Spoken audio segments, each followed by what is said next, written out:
170,000 people turning up.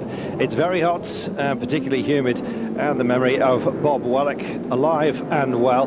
Poor man knocked from a bicycle on a public road close to the circuit a day before practice began. He'd done just about everything there is to do in endurance racing.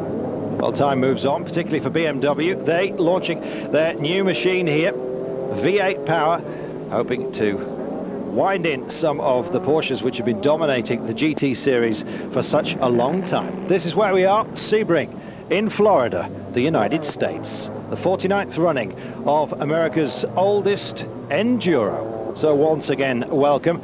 So what's facing the drivers? Well, one of the toughest tests there is out there. 17 tall, right, 6 left, and of course the length of the race itself, 12 hours. No wonder Sebring is regarded as a warm-up for Le Mans itself. It's certainly one of the biggest sports car events in the United States. 3.5-mile track on what was once a B-52 bomber air base, and it must have taken a few heavy landings in its time. Bumpy it is, and although a recent resurface has improved matters, uneven, it does rim very quick indeed. The hairpin one to one, famous tower turn, that's where some of them begin. The bend, a kink, fast 5th gear that is, and the Le Mans curve straight and bumpy almost all the way along. So 4 different cars and engine configurations running here for the beginning of today's race. Panos having all sorts of bother of late. Setup difficulties there certainly have. Everything seems to be running in Audi's favour. Alan McNeish, of course, who won the championship last time around, no longer with us in this series. Moved on to greater and better things, he says. Well, he also says that the chassis has an awful lot still left in its life. Then, to be squeezed out of the Audis, bad news for everyone else. Then, to be squeezed out of the Audis, bad news for everyone else, not least the Panos. On pole then, Frank Bieler, alongside teammates Capello, Alberto and Aiello.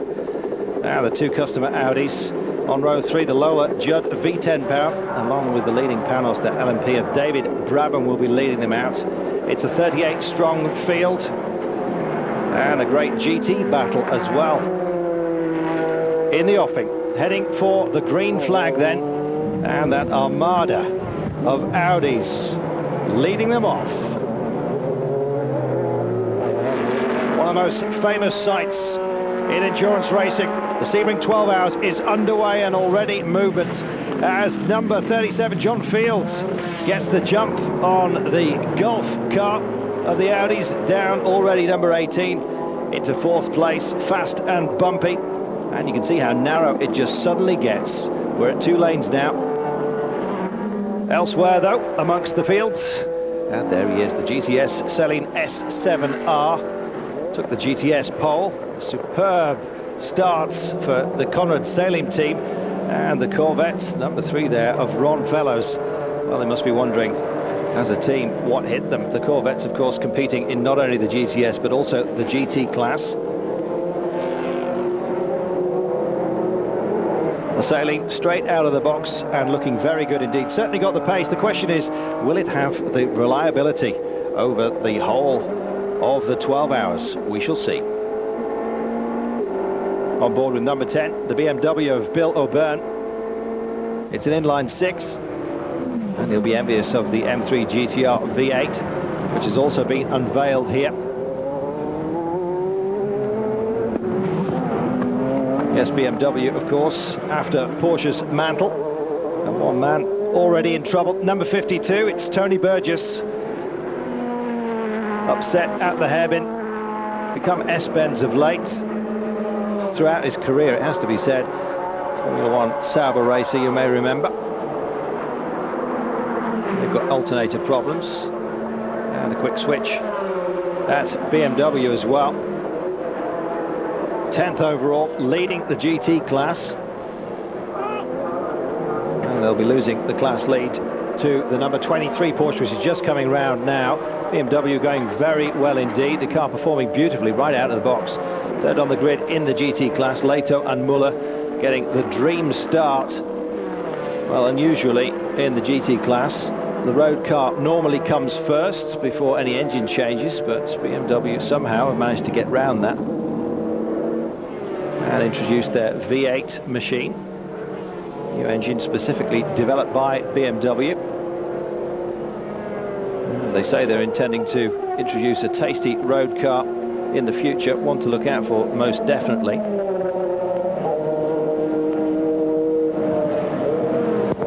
Well, stopping after 1 hour. Perhaps there's a mileage problem. Porsche certainly don't expect to come in that quickly, and indeed they've taken advantage now. Leading 2 in the class are Porsches. Yes, they managed to get another 20 minutes, they reckon, before they'll need to come in. Up on the air jacks. Tyre change, these are Michelin's, Yokohama's on the PCG machines.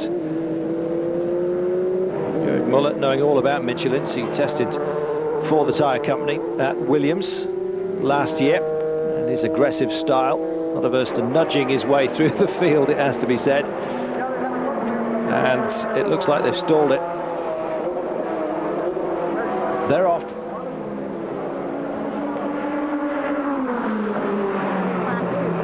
Well, it certainly looks a beautiful machine, this new V8. Out he comes, observing those oh-so-slow speed limits in the pit lane there for the best of reasons. Rejoining now.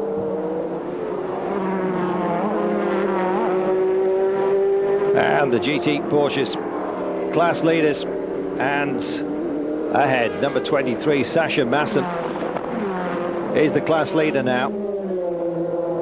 And you can just see what the day has done to Leto. JJ with his feet in an ice bucket. In comes number 18. That's a drive change. Guy Smith going in. Stefan Johansson helping him out and helping him buckle up. Well, Golf love their privateers, provided they've got good equipment, of course, and it's lovely to see that livery once again. Well, a real class battle going on here. The GT Jörg Müller taking back the lead from the number 23 Porsche, and all fresh and ready to go. The V8 generating a lot of heat, as we've seen, and perhaps heat suits. Oh dear, dear, dear. Look at the Celine.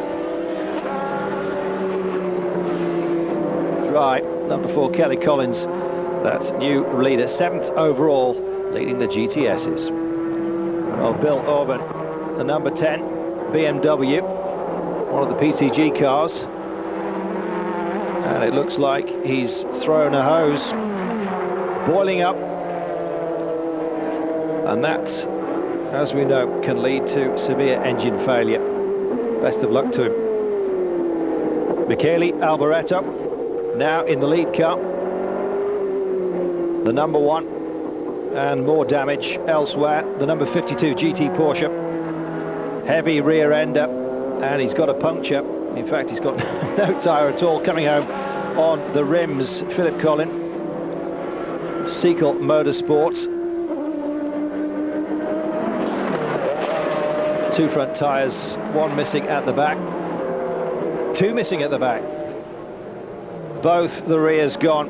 Leading the GT Challenge, the BMW M3 GTR of Jörg Müller. Stay with us, and we'll be back very shortly.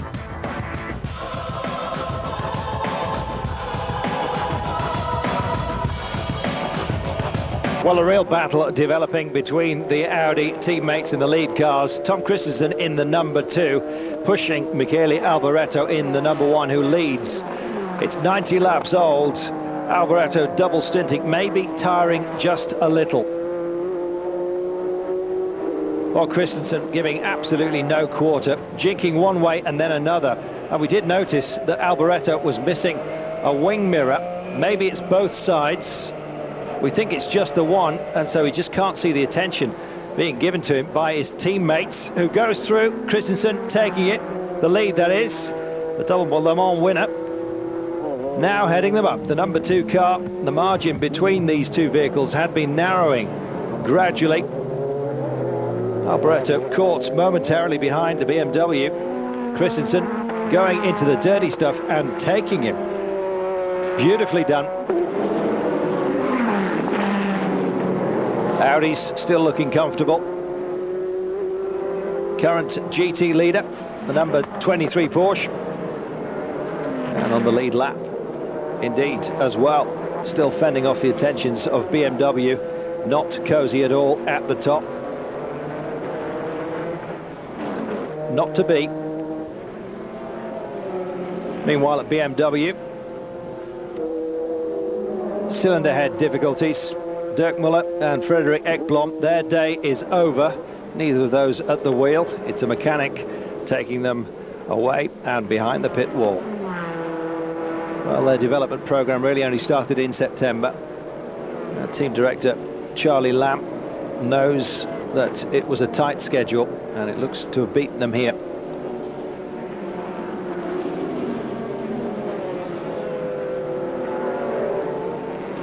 Well, after 7 hours and 217 laps, it's still the Works Audis 1 and 2. Sailing and the Corvettes battling in GTS, and Porsche now leading the GT class.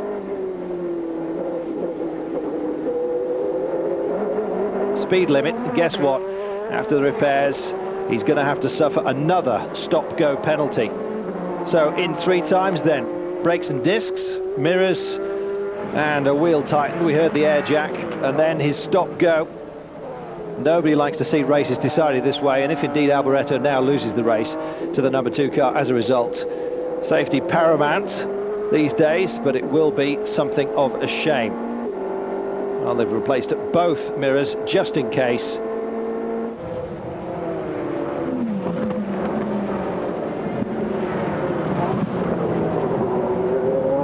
And the number 18, second on the lead lap, behind the number 2 Audi, who's going to be pitting soon for fuel, and that will put the Gulf in the lead.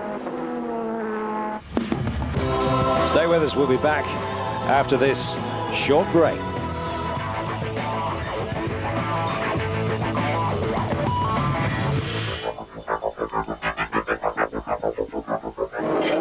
Hansen Racing, perhaps not with the same turnaround time, and slow it is.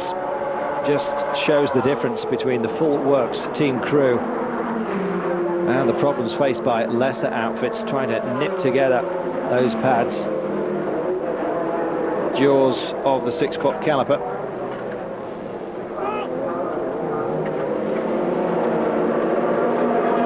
And it's painful watching, is it not? Number 1 Audi has regained the lead. And indeed, only 3 seconds between Audis 1 and 2. Less than that now. And the poor old number 18 Gulf machine.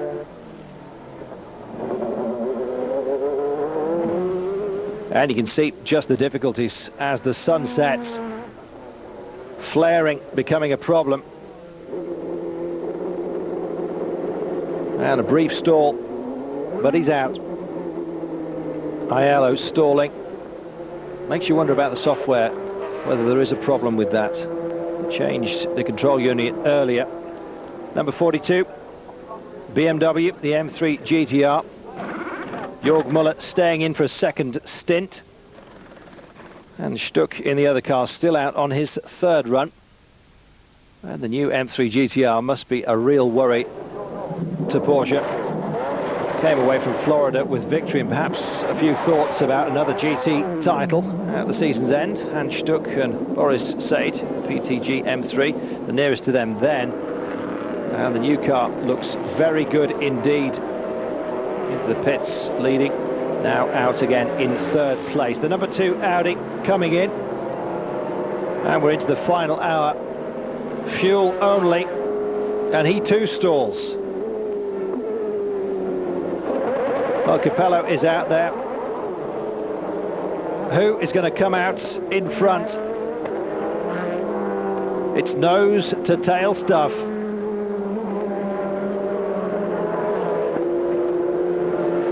So Christensen retains the lead. Great fast change, but was he too quick into the pit lane? And it seems that he was. He's going to have to do a stop-go. paying the price for his urgency, and such a shame for Christensen. Their confirmation of it, relayed to the driver. A real battle, both in and out of the car, amongst very competitive teammates. You have to stop before you go. Well, the official waved him on. He didn't appear to stop Christensen, and indeed, the official himself, having to explain himself, waved him on without apparently a full stop for Christensen. He can't bring him back because he waved him through. There's the white flag, just one lap to go. And Audi showing how the job should be done. No, they have been more seriously challenged. Their pit lane mishaps could have proved costly.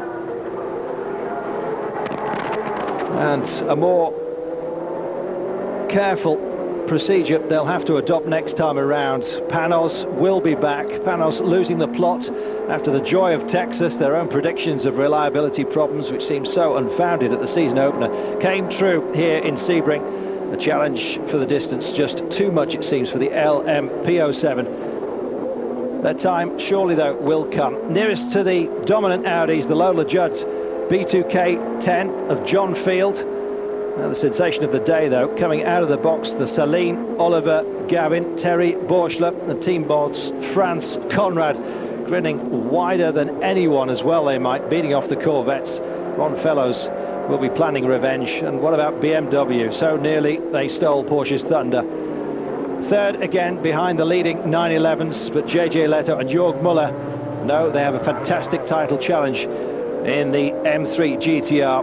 Watch out in Donington. So we're heading for the checkered flag. 370 laps in all, 1,369 miles completed, and it's going to be victory for the #1 car.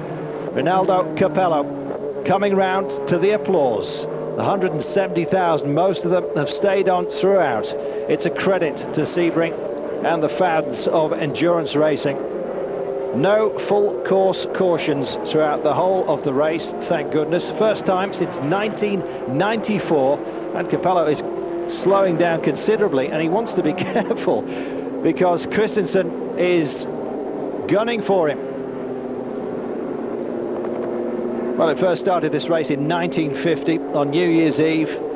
Moved to the middle of the year now, near enough. The checkered flag taken for Audi. It's 1, 2, 3 and 4. And indeed, Christensen really was pedal to the metal. Just 0.48 of a second, the difference between the two Jost Audi Sports at the end.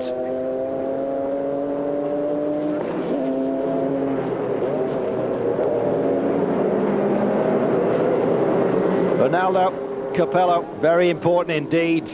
And there they are at Team Saleen, the S7R. Absolutely superb. The first time they've run over 12 hours, proving the reliability. Terry Borschler winning the GTS. And we can pick up on some of those results. Audi's 1, 2, 3 and 4. The Lola in 5th place ahead of the Saleen, leading the Corvettes. Porsches 1 and 2 in the GT class ahead of the BMW. The championship points, it's Ronaldo Capello on 59, Tom Christensen on 54, ahead of Pirro on 50, Biella on 49, and Andy Wallace on 42. The GTS class, it's Terry Borschler on 52 points, just 2 points clear of Ron Fellows in the Corvette. The Saleens have arrived, and the 911s still lead the GT class, but for how long with BMW? Got them in their sights, they have. From me, Carlton Kirby, thanks for your company here at Sebring. We'll see you in Donington. Bye-bye.